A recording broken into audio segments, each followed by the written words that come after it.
하나님 말씀 함께 봅니다. 오늘 우리에게 주신 말씀은 창세기 26장 1절에서 11절까지 말씀입니다. 창세기 26장 1절에서 11절까지 말씀 한 절씩 교독합니다. 제가 먼저 읽습니다. 아브라함 때 첫 흉년이 들었더니 그 땅에 또 흉년이 들매 이삭이 그랄로 가서 블레셋 왕 아비멜렉에게 이르렀더니 여기서 이삭을 나타내시되 애굽으로 내려가지 말고 내가 너에게 지시한 땅에 거주하라.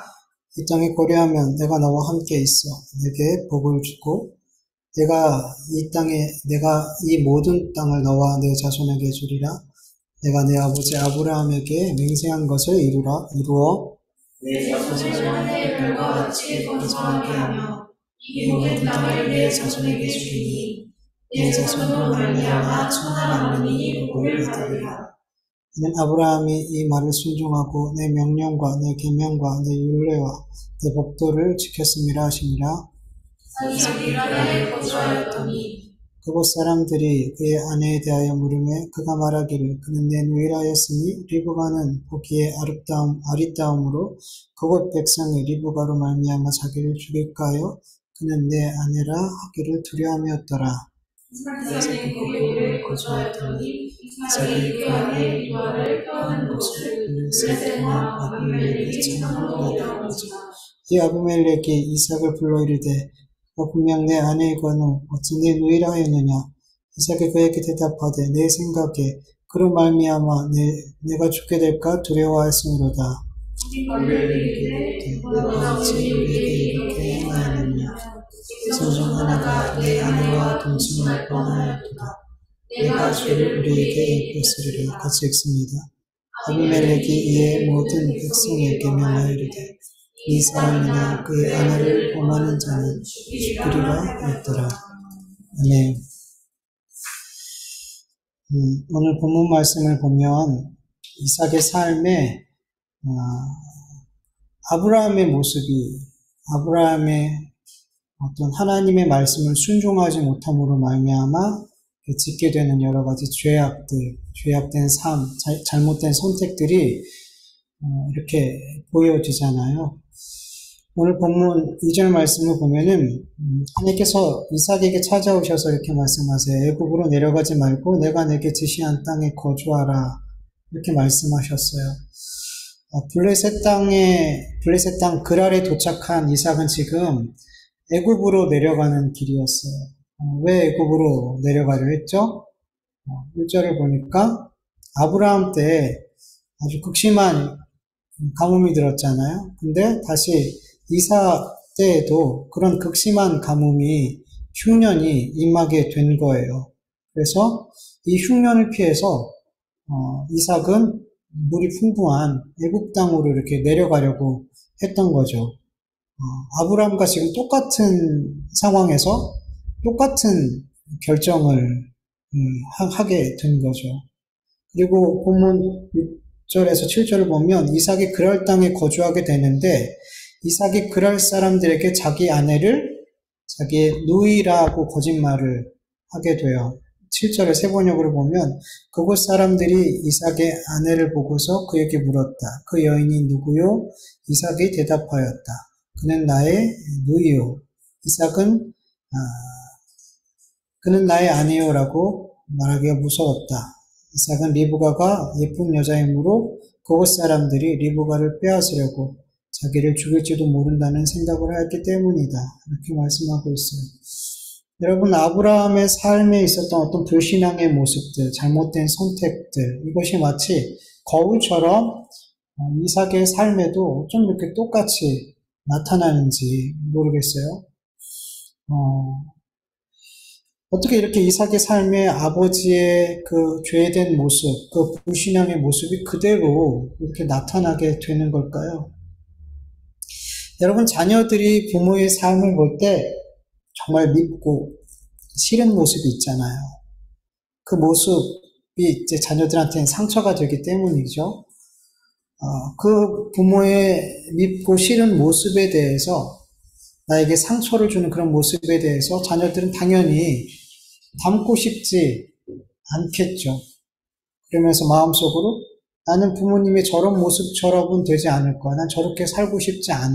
그렇게 마음에 다짐해 보잖아요. 그런데 어른이 되고 또 부모가 되면서 그렇게 미워하고 싫어했던 그 부모님의 모습이 나의 삶에 이렇게 하나둘씩 나타나는 걸 보면서 상당히 마음이 무겁죠. 괴롭죠. 내가 부모에게 받았던 상처를 지금 내가 내 자녀에게 하고 있고 내가 사랑하는 사람들한테 그렇게 하고 있는 모습이 이렇게 발견되면 정말 마음이 힘들어지더라고요. 신앙생활하는 사람들 가운데는 어떤 이들 가운데는 내가 이렇게 미워하고 싫어했던 부모님의 때로는 조부모님의 그런 죄악된 삶의 모습이 내 삶에 그렇게 나타나게 될 때 어떤 분들은 이렇게 생각해요. 가게에 흐르는 저주 때문이다. 가게에 흐르는 저주 때문이다. 가게에 흐르는 저주, 가게에 흐르는 그 죄, 때로는 그 귀신의 역사를 끊어야 된다. 그러면서 막 그렇게 말씀하시는 분들도 있어요. 여러분, 내가 미워하고 싫어하는 부모님의 죄악된 모습들이 내가 어른이 되고 부모가 되었을 때 내 삶에 나타나게 되어질 때 그것을 여러분 가게에 흐르는 저주라든지 죄라든지 귀신의 역사로 그렇게 생각한다는 건 너무 비겁한 거예요. 여러분, 우리 가게에 흐르는 저주 때문에 내가 지금 이렇게 미워하고 싫어했던 그런 죄들을 내가 짓고 있는 게 답습하는 게 아니라는 거예요. 이것은 내가 짓고 있는 이 죄에 대해 너무나 비겁하게 핑계대고 있는 거라는 거죠. 여러분, 가게에 흐르는 저주 때문에 또는 우리 가문에 우리 조상 때부터 역사했던 어떤 귀신의 역사 때문에 내가 그렇게 원치 않는 죄를 부모님과 똑같은 그 죄를 답습하는 것이 아니라는 걸 여러분 알아야 돼요. 여러분, 내가 미워하고 싫어했던 부모님의 죄악된 삶을 답습하는 것은 내가 죄인이기 때문이에요. 단지 어렸을 때부터 부모님을 통해 어떤 특정한 죄악의 모습을 자주 보고 자랐기 때문에 내가 그 죄를 짓게 됐을 때 더 예민하게 그 죄가 보여지게 되고 그 죄에 대해서 반응하게 되는 거예요. 여러분, 사실 우리의 삶에는 성경에서 말씀하고 있는 그 수많은 죄목들이 우리의 삶에 다 발견돼야 안 돼요. 발견되죠. 겉으로는 그 죄들이 다 나타나지 않을지라도 우리는 마음으로 성경에서 말씀하고 있는 그 죄목들 하나하나를 다 지으면서 살고 있잖아요. 예수님께서 마태복음 5장에 말씀하고 계시죠. 산상수훈 설교에서 21절에서 22절, 27절에서 28절 같이 한번 쭉 읽어볼게요. 옛사람에게 말한 바 살인하지 말라. 누구든지 살인하면 심판을 받게 되리라 하였다는 것을 너희가 들었으나 나는 너희에게 이르노니 형제에게 노하는 자마다 심판을 받게 되고 형제에 대하여 나가라 하는 자는 공회에 잡혀가게 되고 미련한 놈이라 하는 자는 지옥불에 들어가게 되리라. 또 간음하지 말라 하였다는 것을 너희가 들었으나 나는 너희에게 이르노니 음욕을 품고 여자를 보는 자마다 마음에 이미 간음하였느니라. 아멘. 여러분, 실제로 살인하지 않을지라도 우리가 형제에 대해서 분노하는 마음을 계속 품고 있고 그 사람을 증오하고 미워하고 더 나아가서 죽이고 싶은 마음을 갖고 있을 때 여러분, 이것을 성경은 죄라고 얘기해요. 심판받을 죄라고 말씀하고 있어요. 내가 비록 몸으로는 간음을 하지 않아도 내 마음에 음욕을 품으면 그 사람은 간음하고 음행을 한 거나 마찬가지라고 성경은 말씀하고 있어요. 그래서 내 삶에 두드러지게 나타나는 어떤 죄들, 삶으로 나타나는 그런 죄를 범하지 않아도 우리는 하나님 앞에서 성경이 말씀하고 있는 그 수없이 많은 죄목들의 죄를 짓고 살아가고 있는 거예요. 단지 어떤 특정한 죄에 대해서 내가 더 예민하게 반응하고 있다는 거 우리는 알아야 돼요. 여러분, 이삭이 그의 아버지 아브라함과 동일한 죄, 동일한 불신의 삶의 모습을 이렇게 나타나게 된 건 가게에 흐르는 저주도 아니고 그의 조상적부터 역사했던 어떤 귀신의 역사도 아니에요.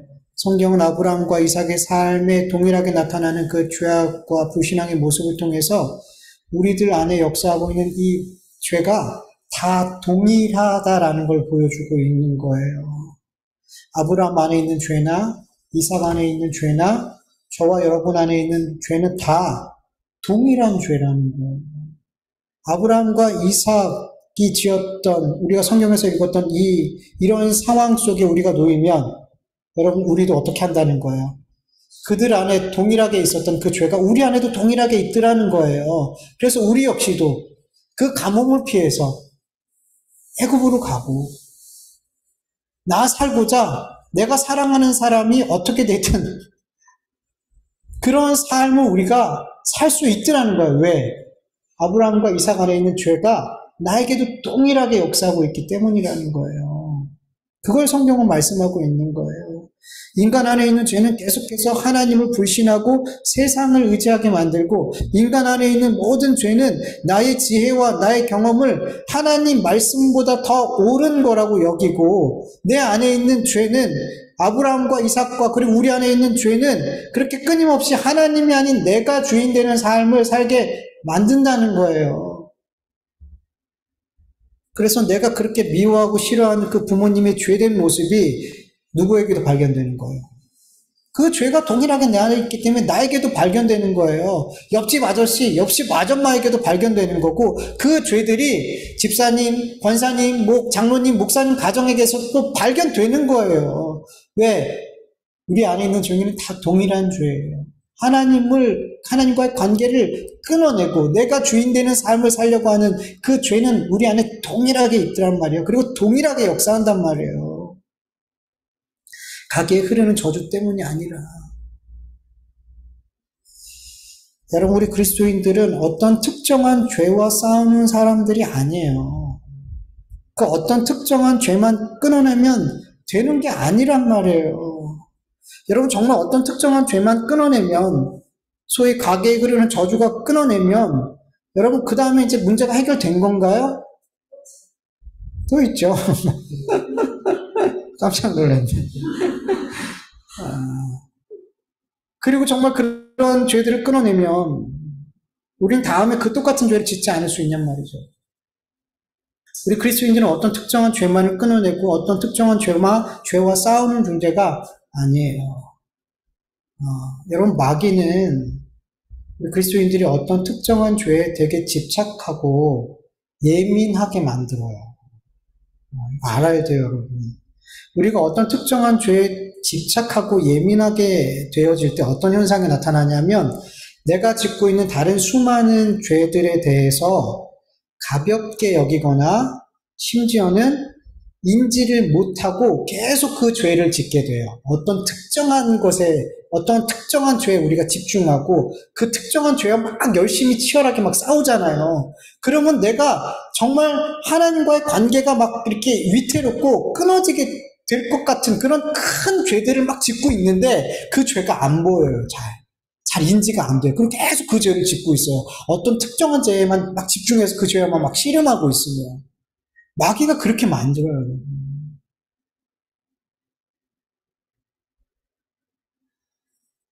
내가 생각하는 어떤 그 심각한, 이건 반드시 싸워 이겨야 돼. 이 죄에 막 싸우고 있으면서 더 하나님과 관계가 무너뜨려지고 있는 그런 죄들, 기도를 안 해요. 순종을 안 해요. 예배가 엉망진창이에요, 그 삶에. 용서하지 않고 맨날 미워만 해요. 사랑하지 않아요. 이웃의 삶에 계속 걸림돌을 놓고 복음을 가리우는 삶을 내가 막 살고 있어요. 막 그런 죄들을 막 짓고 있는데 어떤 죄에 집중하느라고 그 죄들이 안 보이더라는 거예요. 나는 그 어떤 죄와 열심히 싸우고 있기 때문에 내가 지금 뭔가 잘하고 있는 것 같잖아요. 아니에요, 여러분. 이게 마귀가 우리를 속이는 거예요. 여러분, 우리 그리스도인들은 어떤 특정한 죄와 싸우는 존재가 아니라 끊임없이 죄를 지향하고 있는 나 자신과 피 흘리기까지 싸워서 결국 죄인된 나를 십자가에 못 박아 죽이고 내 안에 살아계신 예수 그리스도로 사는 존재가 되는 것, 그게 그리스도인이에요. 그게 그리스도인의 싸움인 거예요. 근데 마귀는 이걸 못하게 하려고 어떤 특정한 몇몇의 죄에 우리의 삶이 자꾸만 거기에 신경 쓰고 거기에 되게 예민하게 만들더라는 거죠.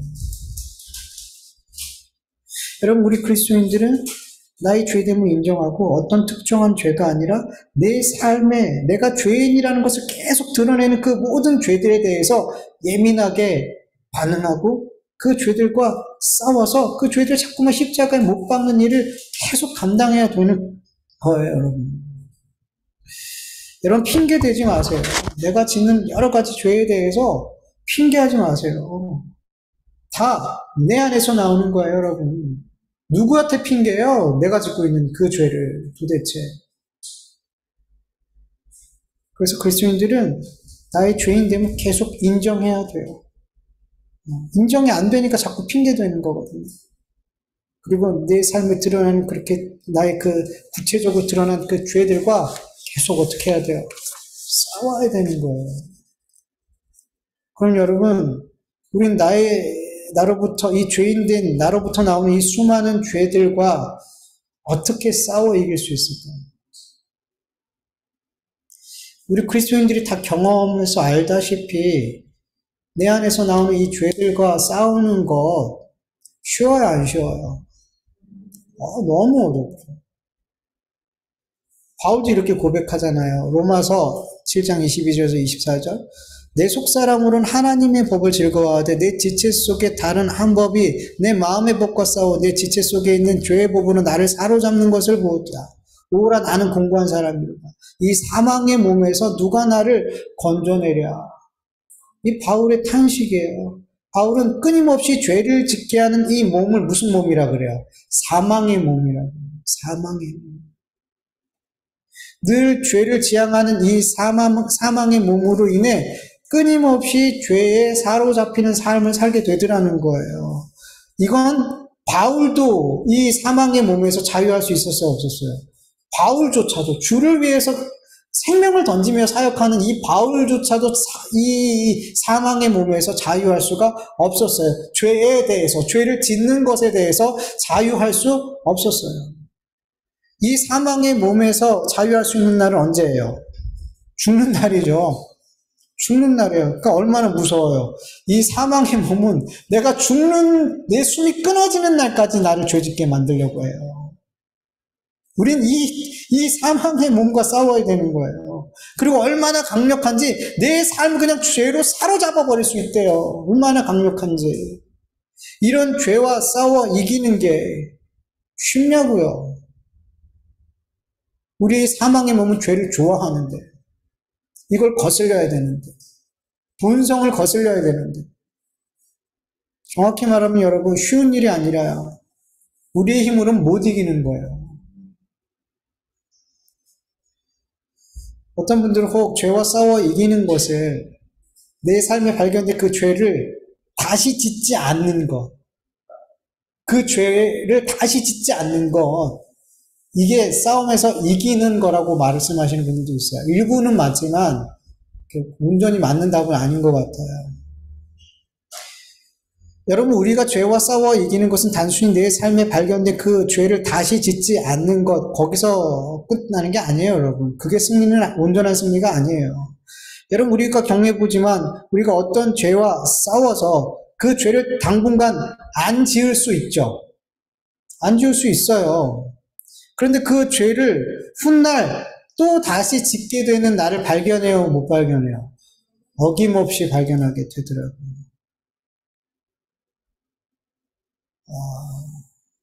그리스도인들이 죄와 싸워 이기는 길은 내가 죄에 대해서 싸워서 그 죄를 다시는 짓지 않는 것이 아니에요. 그럴 수가 없으니까. 아브라함이 자기의 생명을 위해서 사라를 애굽의 왕의 아내로 줬잖아요. 그리고 99세 때 다시 똑같은 죄를 짓잖아요. 아비멜렉에게 자기 아내를 또 누이라고 속여서 또 아내 뺏기잖아요. 그렇게 애굽 왕한테 아내를 뺏겼을 때 얼마나 후회했을까요? 내가 미쳤지 그러면서 얼마나 후회했을까요? 근데 또 그 짓 하더라는 거죠. 이런 식으로 우리는 죄를 이겼다라고 말할 수가 없단 말이에요. 단순히. 혹 어떤 죄에 대해서 우리가 진짜 평생토록 안 졌어요. 그 죄에 대해서. 그러면 우리가 죄를 이긴 건가요? 아니요. 왜 이겼다라고 말을 못하냐 하면, 여러분, 우리가 하나님의 앞에 섰을 때 어떤 특정한 죄를 내가 평생 짓지 않았어요. 근데 다른 죄들도 우리가 안 짓고 사냔 말이죠. 우리가 율법의 99가지를 지키고 한 가지를 지키지 못했을 때 하나님은 뭐라 그래요? 율법을 지켰다 못 지켰다? 못 지켰다 말하는 거예요. 99가지를 지켰는데 한 가지 못 지켰을 때 너는 율법 못 지켰어. 그 율법 못 지키면 뭐가 되는 거예요? 죄인이 되는 거예요. 우리가 어떤 특정한 죄에 대해서 우리가 이겼다라고 했을 때 우리가 온전히 죄에 대해서 이겼다라고 말 못하는 게 우리는 다른 여러 가지 죄들을 여전히 짓고 있기 때문에 우리는 어떤 특정한 죄에 대해서 평생토록 혹 짓지 않는다고 해서 우리는 죄를 이겼다 말하기가, 죄와 싸워 이겼다 그렇게 말하기는 어렵더라는 거죠. 여러분들도 분명 이런 경험들이 있을 거예요. 어떤 죄를 정말 철저히 회개했어요. 하나님, 다시는 이 죄는 짓지 않을게.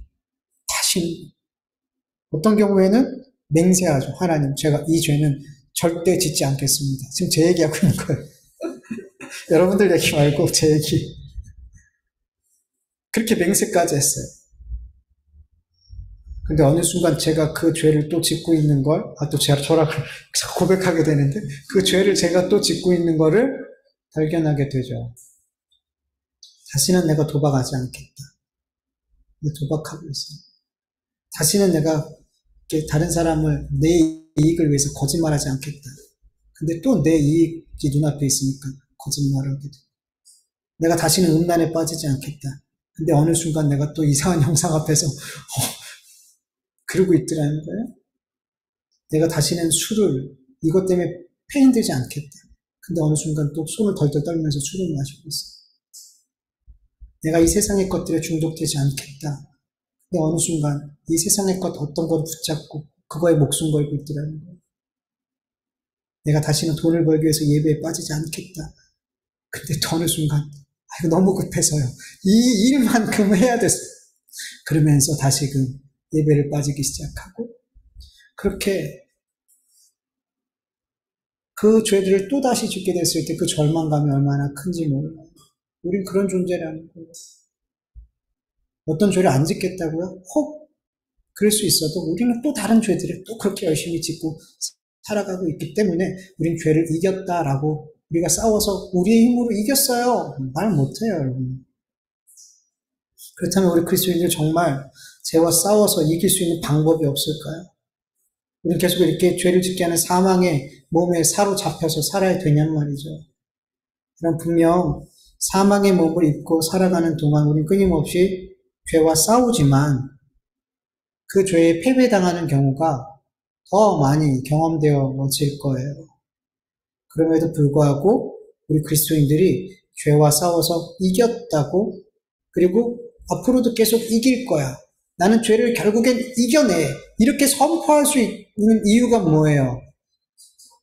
십자가죠. 나의 죄를 예수 그리스도께서 십자가에서 대속하셨기 때문이에요. 사람의 사망의 몸이 끊임없이 나를 죄로 사로잡을지라도 예수 그리스도의 십자가 대속 안에 나타난 하나님의 사랑과 하나님의 은혜가 우리를 영원토록, 우리의 영을 영원토록 사로잡고 있단 말이에요. 누가 이길까요? 죄가 우리를 사로잡고 하나님의 사랑이 우리를 사로잡고 있으면 누가 결국 이길까요? 하나님의 사랑과 하나님의 은혜가 이기죠. 로마서 8장 1절, 2절, 38절, 39절 계속 읽어볼게요. 그러므로 이제 그리스도 예수 안에 있는 자에게는 결코 정죄함이 없는, 그리스도 예수 안에 있는 생명의 성령의 법이 죄와 사망의 법에서 너를 해방하였습니다. 내가 확신하노니 사망이나 생명이나 천사들이나 권세들이나 현재일이나 장래일이나 능력이나 높음이나 기쁨이나 다른 어떤 피조물이라도 우리 주 예수 그리스도 안에 있는 하나님의 사랑에서 끊을 수 없습니다. 아멘. 예수 그리스도를 믿는 모든 자에게 하나님께서는 예수님께서 십자가에 흘리는 그 대속의 피를 우리에게 끊임없이 덮어주셔서 우리의 과거의 죄도, 지금 오늘의 죄도, 그리고 우리가 앞으로 짓게 될 죄까지도 하나님께서는 예수 그리스도의 피 아래서 용서하셨어요. 용서하셨고, 용서하고 계시고, 용서하실 거예요. 결론적으로 우리 그리스도인들은 예수 그리스도의 십자가의 대속의 은혜로 말미암아 죄에 대해서 온전히 이미 승리한 자라는 거예요. 네.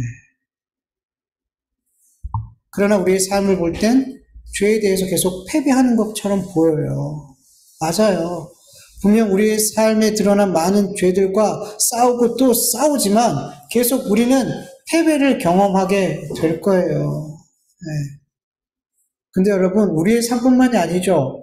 우리 믿음의 선조들의 삶을 봐도 그들의 삶도 우리와 동일하더라는 거예요. 그들도 죄와 싸우다가 실패하고 넘어지더라는 거예요. 불순종의 삶을 살더라는 거예요. 그러나 믿음의 선조들의 삶의 결국을 보니까 그들은 모두 다 승리자가 되더라는 거예요. 왜냐하면 예수님의 십자가의 대속의 은혜는 절대로 실패할 수 없기 때문이에요. 예수님의 십자가의 대속의 은혜는 절대로 죄에 패배할 수 없기 때문인 거예요. 그래서 그 믿음의 선조들의 삶이 결국엔 죄에 대해서 승리하는 것으로 끝나게 되더라는 거예요. 우리의 삶도 똑같아요. 삶의 과정을 보면 죄에 대해서 패배할 때가 많지만 그 결국은 예수 그리스도의 십자가의 대속의 은혜로 우리는 죄를 이기고 승리하는 존재가 될 줄 믿습니다. 이것을 알고 믿는 자들은 내 사망의 몸이 나의 삶을 계속해서 죄로 사로잡을 때 그 죄로 말미암아 절망하고 그 자리에 주저앉고 무너지지 않고 다시 일어나서 죄와 싸우고 또 싸우게 되는 거예요. 절대 죄와 싸우는 일을 포기하지 않아요. 이렇게 철저하게 회개했음에도 불구하고 똑같은 죄를 또 지었을 때 그 절망감, 그 속상함, 그게 너무나 클지라도 이 은혜를 아는 자들은, 이 믿음을 갖고 있는 자들은 다시 회개하고 일어나서 싸우게 되는 거예요. 이전보다 더 치열하게 피 흘리기까지 싸우게 되는 거예요. 내 삶을 죄에 내어주지 않고 내 삶을 하나님의 의의 무기로 내어드리도록 그렇게 더욱더 치열하게 싸우는 삶을 살게 되더라는 거죠. 로마서 6장 11절에서 14절 보면 이와 같이 너희도 너희 자신을 죄에 대하여 죽은 자요 그리스도 예수 안에서 하나님께 대하여는 살아있는 자로 여길지어다. 그러므로 너희는 죄가 너희 죽을 몸을 지배하지 못하게 하여 몸의 사욕에 순종하지 말고 또한 너희 지체를 불의의 무기로 죄에게 내어주지 말고 오직 너희 자신을 죽은 자 가운데서 다시 살아난 자와 같이 하나님께 드리며 너희 지체를 의의 무기로 하나님께 드리라. 죄가 너희를 주장하지 못하리니 이는 너희가 법 아래 있지 아니하고 은혜 아래 있음이라. 아멘. 여러분, 우리 그리스도인들은 나의 죄를 온전히 대속하신 예수 그리스도의 십자가의 대속의 은혜를 붙들고 이 영적인 전쟁을, 이 죄와의 싸우는 이 과정을 죽는 날까지 포기하지 않고 감당하면 되는 거예요. 이것이 죄에 대해 이미 승리한 자들의 삶인 거예요. 죄와 싸워서 승리하는 방법은 내가 예수님의 십자가의 대속의 은혜로 말미암아 이미 죄에 대해서 승리한 자라는 것을 믿고 잠깐의 승리에 교만하지 않고 잠깐의 패배에 절망하지 않고 내 모든 삶에서 죄와 싸우기를 포기하지 않는 거예요. 그리고 내 삶을 더욱더 하나님 앞에 의의 무기로 드리는 삶을 살려고 치열하게 싸우는 거예요. 네. 그게 중요한 거예요. 그게 승리인 거예요, 여러분. 뭐 한 가지 죄를 안 짓는 게 승리가 아니라 이것을 알고 믿고 이 믿음의 삶을 살고 죄와 싸우기를 포기하지 않고 내 삶을 더욱더 하나님의 의의 무기로 드리는 삶을 싸우는 이 치열한 삶을 사는 것 자체가 승리인 거예요, 여러분. 여러분, 의가 뭐예요? 의의 무기로 우리의 삶을 드리라고 하는데, 의가 뭐냔 말이에요. 의는 하나님과의 관계가 올바른 상태가 있는 게 의잖아요. 의의 무기로 드리는 게 뭐예요? 내 삶이 하나님 앞에 올바른 관계를 맺는 것. 무엇을 통해? 순종을 통해서. 하나님의 말씀에 순종함으로 우리는 하나님과 올바른 관계를 맺을 수 있어요. 그래서 하나님 앞에 순종의 삶을 사는 것, 이게 내 삶을 의의 무기로 드리는 거예요. 그렇다면 불의의 무기로 드리는 건 뭐예요? 불순종하는 거예요. 하나님과 관계가 올바르지 않는 것, 깨지는 것, 뭐 때문에 그래요? 불순종 때문에 그렇잖아요. 아담의 죄부터 쭉 보세요. 하나님과의 그 불의한 관계, 하나님과의 관계가 깨진 건 도대체 뭐 때문에 나타나냔 말이에요. 불순종 때문에 나타나잖아요. 아담의 죄부터 시작해서. 우리가 죄와 싸우는 가장 중요한 무기는 뭐냐면 순종하는 거예요. 어렵지 않아요. 결론적으로 순종하는 거예요. 나를 의의 무기로 드리면 되는 거예요. 의의 무기로 드리면 우린 죄를 이기는 거예요. 죄를 짓지 않게 돼요. 하나님 앞에 순종하는데 어떻게 거기에서 죄라는 열매가 나올 수 있냔 말이에요. 못 나온단 말이에요. 불순종하니까 죄라는 열매가 나오게 되는 거잖아요. 너무 쉽고 간단하지 않아요? 불순종하니까 죄의 열매가 나오죠. 순종해 보세요. 거기에 어떻게 죄라는 열매가 나올 수 있어요? 그래서 성경은 너희를 의의 무기로 드리라 그러잖아요. 너희 삶. 이 삶이 하나님 앞에 드려지는 의의 무기가 되기를 간절히 축원합니다. 여러분, 우린 평생 싸워야 돼요. 이 죄와 평생 싸워야 돼요. 그러기 위해서 우리의 삶은 자꾸만 불의의 무기가 아니라 의의 무기로 하나님 앞에 드려야 돼요. 때론 질 수도 있겠죠. 그러나 우리는 이미 이긴 자라는 것을 분명하게 믿고 또 일어나 싸우고 또 싸우치면 돼요. 그것 자체가 이기는 삶인 거예요. 이삭의 삶에는 아브라함이 지은 죄와 동일한 동일한 불신앙의 모습이 나타났어요. 그런데 아브라함과 이삭의 동일한 죄, 동일한 불신앙의 모습 가운데 하나님께서 그들을 각기 다른 방법으로 그들의 삶에 간섭하시더라는 거죠. 아브라함이 심한 기근으로 말미암아 애굽으로 내려갈 때 하나님은 그냥 내버려 두셨죠. 그냥 애굽으로 가도록 내버려 두셨단 말이에요. 근데 이삭이 애굽으로 내려가려고 할 때 어떻게 했어요? 막으셨어요. 본문 2절을 보면 여호와께서 이삭에게 나타나 이르되 애굽으로 내려가지 말고 내가 내게 지시한 땅에 거주하라. 만약에 아브라함이 애굽으로 내려가려고 할 때 그렇게 주님이 막아섰다면 아브라함도 안 내려갔겠죠. 근데 안 막아섰어요, 아브라함은. 근데 이삭은 막으셨어요. 그리고 너가 여기서 거주하면 내가 너와 함께 있어서 내게 복을 줄 거야. 그러면서 막 약속의 말씀, 복의 말씀을 막 주시죠. 그 말씀을 들은 이삭은 애굽에 내려가지 않고 그 하나님께서 만나주신 그랄 땅도 되게 풍요로운 땅이에요. 그 땅에 머물게 됐어요. 그리고 아브라함이 애굽에 내려갔을 때 아내를 누이로 속임으로 말미암아 바로한테 아내를 뺏겼잖아요. 이삭 역시도 그랄 사람들한테 아내를 누이라고 속였잖아요. 그런데 그랄 왕이 모든 백성에게 명령해서 이삭과 그의 아내를 범하지 못하도록 그렇게 선포하게 했어요.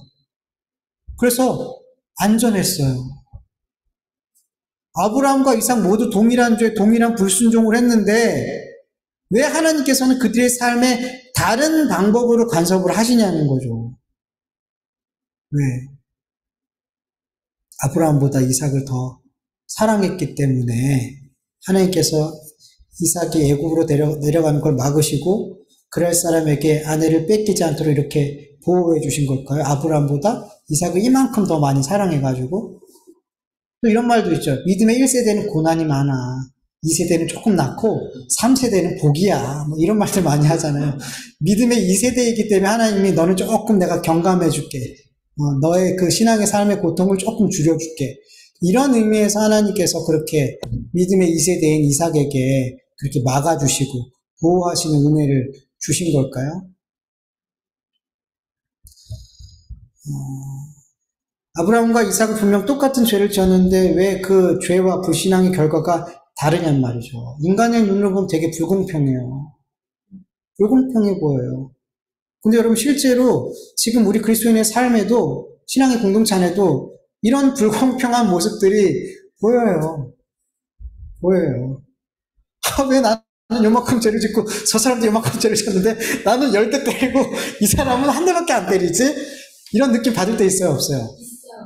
전사님은 분명히 많이 맞는 쪽이야. 억울해서 그래. 저런 말은 많이 맞는 사람이 얘기하는 거예요. 그런 경우를 겪는단 말이죠. 불공평한 것 같이 느껴진단 말이죠. 하나님께서 똑같은 죄를 짓고 똑같은 잘못을 했는데 사람마다 간섭하시는 방법이 다른 이유가 도대체 뭘까요? 뭐죠? 저 좀 알려주세요. 저도 몰라요. 왜 그러는지 모르겠어요. 근데 확실한 게 하나 있어요. 누군가를 더 사랑하고 누군가는 덜 사랑하기 때문에 그렇게 다르게 대하시는 게 다른 방법으로 간섭하시는 게 아니라는 거예요. 그리고 하나님께서 각 사람의 죄에 대해서 어떻게 간섭하시든 그 사람에게 필요한 은혜를 주시기 위해서 그렇게 다르게 간섭하시는 거예요. 저는 그게 제가 알고 있는 전부예요. 어떤 사람이 죄를 지으려 할 때 그 죄를 짓도록 내버려 주는 것도, 그리고 어떤 사람이 죄를 지으려 할 때 그것을 막아주시는 것도 그들에게 필요한 은혜를 주시기 위함이라는 걸 저는 그렇게 믿어요. 여러분도 그렇게 믿으시고 축원합니다. 여러분, 하나님께서 우리를 창조하셨잖아요. 우리 한 사람 한 사람을 어떻게 다뤄야 할지 하나님보다 잘 아시는 존재가 있을까요? 없어요. 그래서 우리가 신앙생활할 때 각 사람마다 다루어 가시는 하나님의 손길이 그렇게 다르신 거예요. 여러분, 여러 자녀를 둔 부모들은 그 자녀들이 각기 성품과 성격과 기질이 이렇게 다른 걸 알아요, 몰라요? 키우다 보면 알아요. 아니, 뱃속에서부터 알아요. 얘는 너무 활발해. 얘는 도대체 커서 뭐가 될지. 얘는 뱃속에 있는 거야, 없는 거야. 뭐 뱃속에 있을 때부터 어느 정도 이렇게 알게 되죠. 키우면서 점점 더 알게 돼요. 다르구나. 오늘도 예준이, 예찬이 후라이를 해주는데 작은 애는 아빠 저 들기름이요. 작은 애는 아버지 전 들기름 넣으면 절대 안 먹어요. 계란 후라이조차도 한 번에 하지 못하는 이 어려움 겪어봐야지 알아요. 부모들이 돼봐야지 알아요. 도대체 애들은 먹는 것 가지고도 이렇게 부모를 힘들게 하냐. 뭐 이렇게 다른지, 이 사소한 것까지. 키우다 보면 자녀들이 보여요. 그렇게 다른 게. 그러다 보니까 어떻게 해요? 각각 자녀들에게 다르게 대해요. 근데 속상한 건, 부모의 입장에 속상한 건 뭐냐면 자녀들은 그 부모의 모습을 보고 차별한다라고 생각해요. 차별한다라고 생각하더라는 거예요. 제가 어느 날 들기름을 안 넣고 계란을 그냥 다 해서 한꺼번에 줬어요. 그래서 누가 반발을 할까요? 작은 애가 반발해요. 왜 들기름을 안 넣냐? 아이들이 느끼기에는 이거는 차별이에요.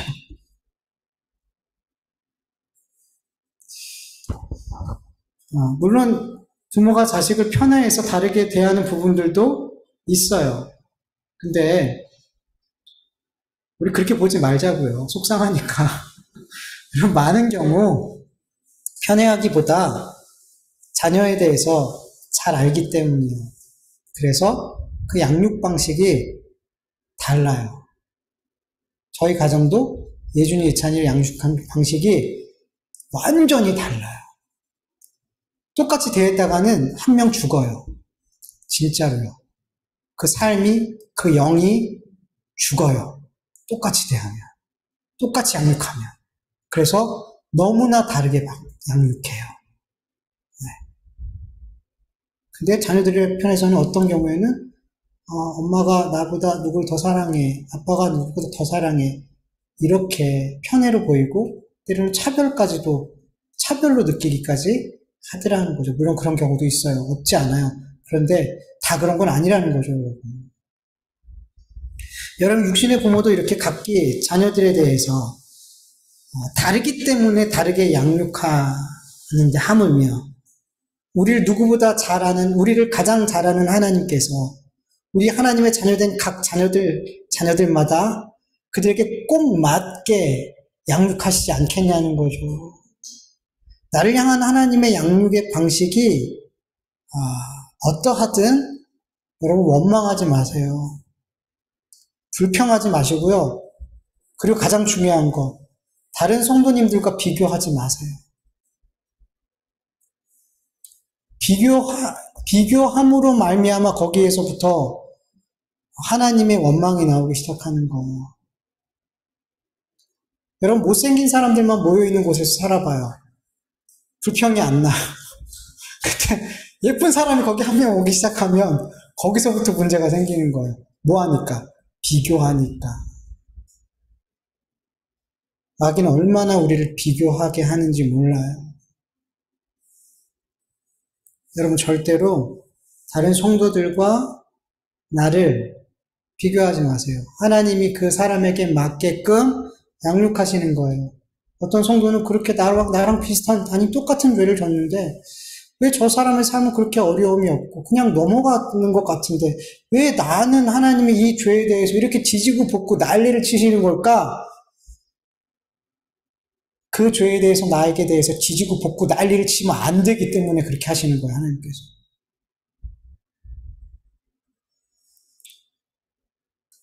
여러분, 하나님께서 나를 세상의 누구보다 가장 잘 알고 가장 사랑한다는 거 여러분 믿으세요? 그럼 나를 하나님께서 어떻게 다루든 감사하세요. 그 나를 가장 잘 알고 찬양도 그런 고백도 하잖아요. 나를 가장 잘 알고 나를 가장 사랑한다라고 왜 고백을 하면서 하나님이 나를 다루시는 방법에 대해서 문제를 왜 제기하냔 말이에요. 앞뒤가 안 맞잖아요. 모순이잖아요. 나를 잘 아시고 가장 잘 아시고 나를 가장 사랑하신다면 나를 가장 잘 다루시겠죠. 그렇지 않아요? 근데 왜 나를 다루시는 방법에 대해서는 하나님 왜 이렇게 하세요? 라고 따지냔 말이죠. 받으세요, 감사함으로. 받으세요, 감사함으로. 우리의 삶이 자꾸만, 우리의 신앙이 저는 그랬으면 좋겠어요. 자꾸 모순된 신앙에서 자꾸 진실한 신앙으로 갔으면 좋겠어요. 내 신앙의 고백과 내 삶이 자꾸만 일치되는 신앙이 됐으면 좋겠어요. 왜 그렇게 고백은 너무나 아름답고 너무 멋진데 너무나 멋지게 말씀을 가리키는데 왜 삶은 그 고백과 동떨어져 있냔 말이죠. 왜 이렇게 모순되냔 말이야, 하나님 앞에 대하는 태도가. 진실하길 원합니다. 내 믿음의 고백과 내 삶이, 하나님을 향한 내 삶이 자꾸만 이렇게 같아졌으면 좋겠어요. 정말 그렇게 되길 여러분 정말 간절히 원하시고 기도하시기를 원해요. 그럼 점점 우리는 하나님 나를 다루시는 방법에 대해서 감사하게 돼요. 하나님이 여러분을 사랑하세요. 죽기까지 사랑하세요. 그래서 여러분에게 여러분의 삶을 채우는 삶으로 가시지 여러분의 삶을 덜어내는 삶으로 가지 않으신단 말을 하나님, 우리 아까 찬양이 고백했던 것처럼 우리의 삶을 덜어가지 않으세요. 우리의 것을 덜어가시고 가져가시는 것처럼 보이지만 그건 뭐 하는 거예요? 채우시기 위함인 거예요. 하나님은 우리의 삶을 덜어가지 않으세요. 사랑하시기 때문에 사랑하는 사람한테는 채우잖아요. 빼앗지 않잖아요. 그래서 우리의 삶을 하나님께서 자꾸만 뭔가 빼앗아가시고 덜어가시는 것처럼 보여도 여러분 그건 무슨 과정이에요? 우리를 채우시는 과정이라는 거예요. 자꾸만 그렇게 보게 되는 거예요, 우리가. 하나님 정말 나를 사랑하시고 나를 가장 아신다는 걸 정말 믿을 때 나를 다루시는 모든 과정에 나를 채우시기 위함이구나. 나에게 꼭 필요한 것을 주시기 위함이구나. 그렇게 감사함으로 받게 될 줄 믿습니다. 말씀을 기억하면서 기도하죠.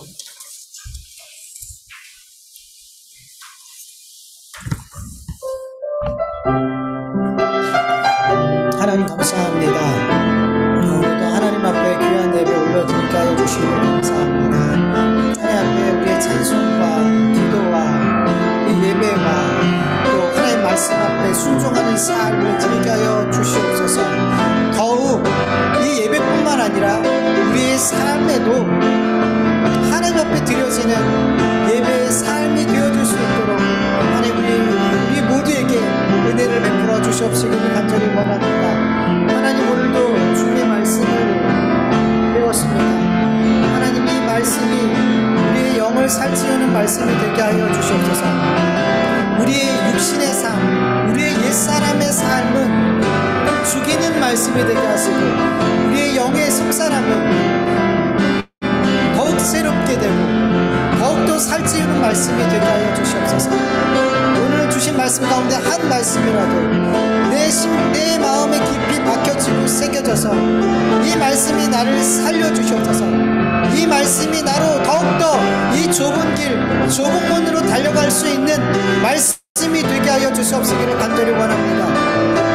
하나님 아버지, 이삭의 삶이 그 아버지 아브라함의 삶 속에 나타난 그 죄악된 삶, 이 삶이 그대로 나타나는 것을 보았습니다. 아버지, 이것을 통해서 우리는 아브라함 안에 있는 죄나 이삭 안에 있는 죄나 그리고 우리 안에 있는 죄가 다 동일한 죄라는 것을 확인했습니다. 우리 안에 있는 이 모든 죄들은 그렇게 하나님 앞에 불순종하게 만들고 하나님을 의심하게 만들고 내가 주인 되는 삶을 살게 만들고 그렇게 선악과를 따먹지 말라고 했지만 선악과를 따먹고 내가 하나님처럼 되고 싶은 삶을 살게 하려는 그런 삶을 살게 하는 죄라는 것들을 그 모든 죄가 우리 안에 있게 되어 우리 안에 있음을 우리가 다시금 확인하게 하여 주셔서 감사합니다. 하나님, 이 죄는 끊임없이 우리로 하여금 범죄하게 만듭니다. 내가 주인 되는 삶을 살게 만듭니다. 거룩하지 않게 만듭니다. 주님과의 관계를 끊어놓으려고 합니다. 사망의 몸으로 살게 만듭니다. 하나님, 그러나 이 죄와 아버지 우리가 싸워 이기게 된 존재라는 것을 믿게 하여 주시옵소서. 우리의 힘으로는 이길 수 없으나 아버지 예수 그리스도께서 예수께서 십자가에서 내 죄를 대속하심으로 말미암아 아버지 하나님, 그래서 우리가 이 죄에 대해서 이미 이긴 존재라는 것을 믿게 하여 주시옵소서. 그래서 우리 평생 동으로 우리를 넘어뜨리려는 우리를 사망의 몸으로 만들려고 하는 이 죄와 넘어지고 쓰러져도 또 일어나서 싸우고 또 일어나서 싸울 수 있는, 그리고 우리의 몸을 불의의 무기로 드리는 게 아니라 의의 무기로 드리는 삶을 살려고 더욱더 피 흘려 치열하게 싸울 수 있는 우리의 삶이 되게 하여 주시옵소서. 그것이 바로 죄와 싸워 승리하는 존재들의 삶이라는 것을 우리가 알고 믿게 하여 주시옵소서. 주님 도와주시옵소서. 주님 도와주시옵소서. 도와주시옵소서. 은혜 베풀어 주시옵소서.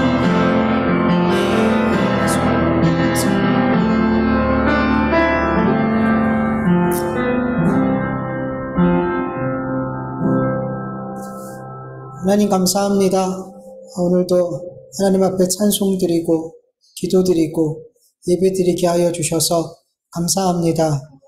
이곳에서 예배드리든 가정에서 영상으로 예배드리든 주 성령께서 동일한 은혜를 주시고 동일한 힘을 주시고 동일한 감사를 허락하여 주시옵시기를 간절히 기도합니다.